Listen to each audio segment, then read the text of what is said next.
Representative Claudia Tenney, how are you? Great. Doing great. Did you like that? The movie? Are you going to watch that movie? Sure. I have a little time this weekend, but I'm really trying to dig into this Rob Malley stuff. I don't know. All right. I might have some kids, my nieces. They can watch it. All right, listen. I want you to tell us about this guy, Malley, who he is, what he did to us, the cover-up that's going on right now. You take it from here. You've been really digging into this. Thank you so much, and thanks for highlighting this. Look, this is a guy who is very corrupt, went to school with Anthony Blinken, the Secretary of State, has been an Iran operative for many years, involved in all kinds of propaganda groups that he started, have been funded, leading up to the original JCPOA or the Iran nuclear deal, cultivating people who are and working with people who are against the interests of the Middle Eastern allies like Israel and others, and propping up Iran to the point where they were finally able to get this Iran deal through, and obviously a disaster turned around by the Trump administration. And now where's this Rob Malley? He's right back in the middle of it. The Biden administration appointed him as our special envoy. He refused to come in person to the Foreign Affairs Committee. He could only do classified settings. And now we're finding out that he had his security clearance taken away from him, and he was put on leave for mishandling classified documents. And we don't know what's going on. I introduced an amendment to the National Defense Authorization Act to reduce his pay to $1 because, as far as we know, he's still getting paid even though he's on leave for misuse of these classified documents. But this is the kind of stuff that's going on in the Biden administration, and so little is talked about. There have been a couple of articles talking about this spy ring that he's operating in our Pentagon. So he's got a key operative, someone he's been involved with for a long time. Her name is Ariana Tabatabi, and she is the chief of staff for the assistant secretary of special operations in our State Department. In our Pentagon, under Lloyd Austin, the SecDef, the Secretary of Defense. I mean, we have Iranian operatives promoting, protecting, and have run interference in the Iran propaganda machine directly with the Foreign Ministry of Iran in our Pentagon, and they're all cultivated by Rob Malley. And so I put forth a bill, and I want to see this happen. I put a bill in. It's called the Rob Malley Act, and it will require the administration to disclose to congressional committees, and at the request of a chairman, and I included ranking members so that we could get this either way, whether you're in the majority or not, on all information and evidence related to furloughed employees such as Rob Malley. And this will prevent the Biden administration from holding the truth behind the scenes right now, which is what they're doing. We're with Claudia Tenney, who's a great congresswoman from New York. They tried to steal that seat from her. They tried to steal that election from her. I wouldn't want to tangle with her. She's one tough lady. Claudia Tenney, you're focused on this guy, Malley. Do we really know what Malley was doing with the Iranians? I mean, we have all these waivers that he and Blinken and Biden gave to the Iranians, helped to rearm them. They were trying to buy another kind of Obama nuclear deal. We don't even know the status of any efforts by this administration, if there are any efforts, to prevent Iran from getting nuclear weapons. You point out his staffers. I mean, people are saying that this basically was, in many respects, a spy operation. I argue that it's worse than Alger Hiss case, given what's at stake here. Am I over the top, do you think? If you think so, you can say so. Not at all. This is worse, because the biggest problem we have in the Middle East with all of our potential that we had to have some kind of prosperity after the Abrahamic Accords is all Iran. It is all Iran, and Rob Malley is an appeaser of this bloodthirsty regime that is sponsoring Hezbollah, Hamas, you name it. They are behind all of the disruption in the Middle East. They're disrupting our, Saudi Arabia, who's an ally. They're disrupting everywhere they can. They're a huge country. And this guy has contacts, and these people that he has cultivated in this propaganda machine and spy operation are actually, conferring with the Iranian foreign ministry, and they're trying to get back to everything they can with this Iran nuclear deal. Very flawed deal. And I've been, turning everything I can do, whether it's submitting legislation, writing letters, alerting the media, the public, the administration, and condemning them, including the EU. The European Union is very complicit in a lot of this. They do nothing. They will not call the IRGC, the Iranian Islamic Revolutionary Guard Corps, a terrorist organization. They will not call them a terrorist organization.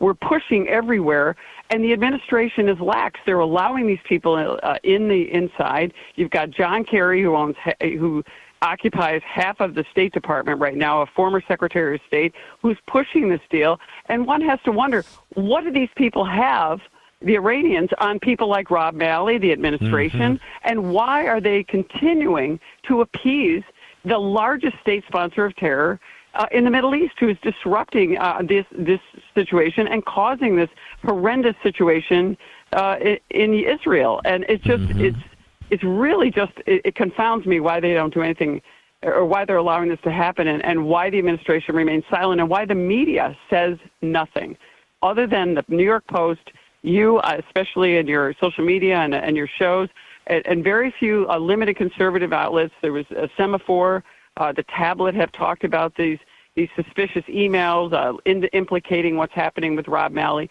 But this guy is a Hamas sympathizer. Yep. This guy has described Hamas as a group that we need to recognize. Another terrorist state in the Middle East. I mean, it's insane that our administration is continuing to allow this to happen while we have this catastrophe, this tragic, this absolutely bloodthirsty war going on against our greatest ally in the Middle East. It is amazing because there's no other time in American history when an administration is actually funding our enemy. It's one thing. Absolutely. It's one thing. Neville Chamberlain, a lot of people say he appeased Nazi Germany, but he didn't fund Nazi Germany. I mean, we actually have this administration goes in with Malley and Blinken lifting giving waivers for all these sanctions, including oil. We have them funding Hamas through the UN, UNRWA, which Trump had stopped. We have them funding Arafat's PLO directly, despite the fact that they reject the Taylor Force Act, which makes it illegal to give them money while they're trying to slaughter Israelis and Americans. I mean, I can go on and on and on. You know the whole history here.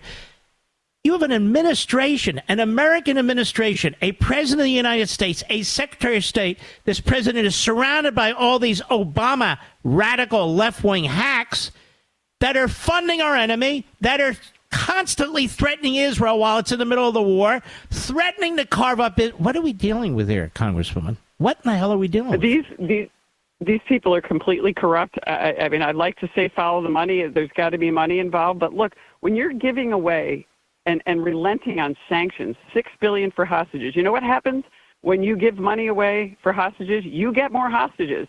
The Iranian economic minister said, look, we'll take 1,000 hostages if that's what it takes to rebuild our economy. These people are in the hostage-taking business. They don't care about their own citizens. They're bloodthirsty. Look what they did to Mahsa Amini and all these people protesting against the government, knowing they were going to be killed or tortured. This regime in Iran has literally cut out the eyes of some of its people because they want to show that they're not beautiful people, that they're not intelligent people with talent. And I mean, this is the regime, this is the government that the Biden administration is supporting, is giving money to, is allowing them to continue to sell oil. We're talking about $80 billion in sanctions relief when it comes to releasing all those oil sanctions. Engineering the ability of hot oil coming out of Iran, meaning corrupt oil, being refined in countries that can be sold. I mean, these people are thugs. And the Biden administration is treating them as if they're a legitimate operation, a legitimate country, which they are not. And Rob Malley is behind this all the way. He kind of sits in the shadows.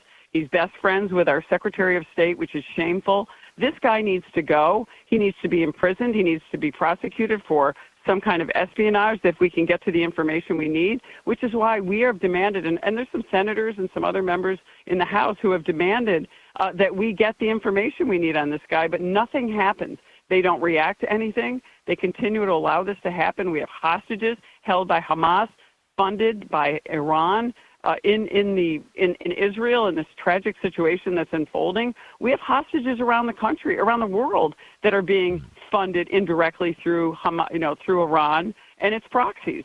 And it's yet, why does the administration? We could actually have a step toward peace in the Middle East. We're heading there under the Trump administration. The Abraham Accords, Saudi Arabia on the edge of joining onto the Abraham Accords, trying to get involved to find peace in the Middle East, to try to work with us, because guess what? They're a thorn in their side. We're trying to get, I'm going to be working pretty soon to try to get the government of Canada to name the Houthis as a terrorist organization, threatening Saudi Arabia, threatening oil supplies, threatening and disrupting the entire Middle East. I mean, and the big problem in all of it, it's the number one, the common denominator in all of this is Iran, and yet this administration appeases this bloodthirsty regime that has no interest in peace, no interest in prosperity, and no interest in helping the people of this region finally come out of the disruption and the malaise they've been under for so many decades. And, of course, they're attacking our soldiers. They're attacking our soldiers, and this guy won't do a damn thing serious about it. How about that? Well, this is personal to me. My son is actually a Marine, and he's moving up into active duty. He's in a deployable unit. I'm not sure what will happen or if he'll get deployed, but my heart goes out to everyone out there who has a son or daughter or relative that's serving our nation, and we're not getting protected by our own commander-in-chief, while this, again, Iran-backed proxies are attacking our ships, are attacking American citizens, are killing them. We know we're just beginning to get the casualty list coming out of what happened in the attack on October 7th in Israel. And it's really shameful. I mean, it's actually, I don't know, you've been around maybe a little longer than I have, but I have never seen anything like this administration. No. This is a disgraceful administration on every level. But, this foreign policy issue and what's happening and what could have been avoided, was avoided under the Trump administration. We're moving finally forward. It's really, I wish the media would focus on this. The Democrats need to come out of the cave, and they're ready to put this guy up as their nominee at the moment for president next year. Yep, it's really quite frightening. And unfortunately, many in the Democrat Party, there may be some you can work with, but the vast majority are all in on this. And they're just all in on this. And in the Senate, they don't even hold hearings. Chuck Schumer doesn't even want to look into this stuff. And for us to be Chuck funding Schumer, go ahead. No, I mean, he's my senator, unfortunately. Yes. But Chuck Schumer is doing nothing about all of this anti-Semitism, about this situation in Iran. They do nothing in the Senate. All this work is being done by our very slim majority, fragile majority that we have in the House of Representatives. We are fighting hard, and often we get attacked by our own side. But nobody is shining the light on what's not happening in the Senate. We have a few senators who are standing up. We're the ones holding the hearings. We're the ones issuing the subpoenas. And we're the ones fighting the battle right now until we can get a hold of the majority, until we can stop this lawless administration from continuing to cause this, the world to be in just such a state of chaos at this point because of terrible policy, a feckless president, promoting weakness, compromised by all of our enemies. His son, I just see there's breaking news that he's been indicted. Guess what? He should have been indicted a long time ago, but our corrupt IRS under Joe Biden allowed the statute of limitations to run on other, even larger tax liabilities. We just heard all about this in my Ways and Means Committee, where we had the whistleblowers come in again with more bombshell testimony about how corrupt Joe Biden is and the fact that he's still in charge, and we haven't been able to impeach and remove this guy from office, along with so many others in this administration that are doing harm to the American people and our allies every single day. Well, God bless you. Keep up the good work. Keep in touch with us.